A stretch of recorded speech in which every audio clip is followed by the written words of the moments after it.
Smiley face killer. एक अनसुलझा रहस्य। भाग 1। रहस्यमय गुमशुद गया।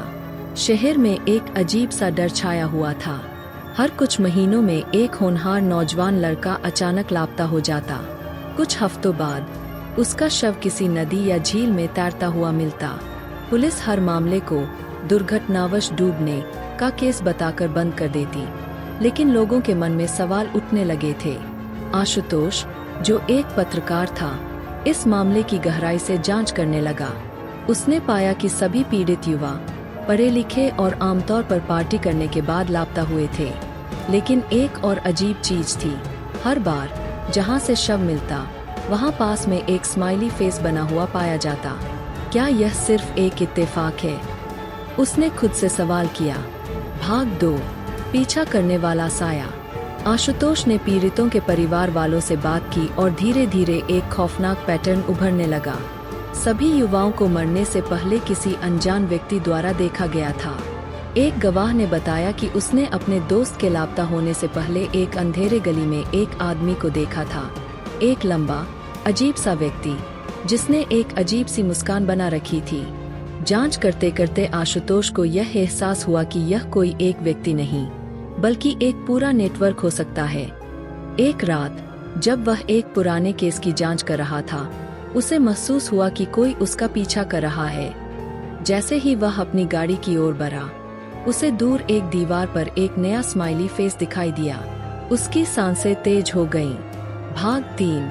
मौत का जाल। आशुतोष ने तय किया कि वह इस मामले को और गहराई से खंगालेगा।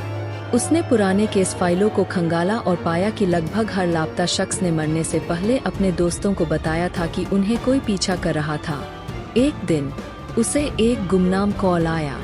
अगर तुम सच्चाई जानना चाहते हो तो पुराने रेलवे ब्रिज के पास आओ। आवाज किसी पुरुष की थी। रात को वह वहां पहुंचा। ठंडी हवा के झोंके और घना कोहरा माहौल को और डरावना बना रहा था। अचानक उसे पीछे से किसी के पैरों की आहट सुनाई दी। उसने पीछे मुड़कर देखा।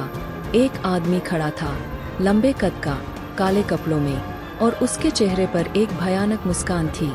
तुम बहुत ज्यादा जान गए हो, उस आदमी ने धीमी आवाज में कहा। आशुतोष के दिल की धड़कन तेज हो गई। वह पीछे हटने लगा, लेकिन तभी उसके पीछे 2 और लोग खड़े थे। उनके चेहरे पर वही डरावनी स्माइली फेस मास्क थी। भाग 4। हमेशा के लिए गायब। सुबह के अखबार में एक खबर छपी। प्रसिद्ध पत्रकार आशुतोष शर्मा लापता। अंतिम बार रेलवे ब्रिज के पास देखा गया। हफ्तों तक कोई सुराग नहीं मिला, और फिर एक दिन नदी के किनारे उसका शव तैरता हुआ मिला, ठीक वैसे ही जैसे बाकी पीड़ित। और जहां उसका शव मिला, वहां दीवार पर एक नया स्माइली फेस बना हुआ था। क्या यह सिर्फ एक संयोग था, या फिर शहर में कोई अदृश्य ताकत अपने अगले शिकार की तलाश में थी? कोई नहीं जानता, और शायद कभी जान भी नहीं पाएगा।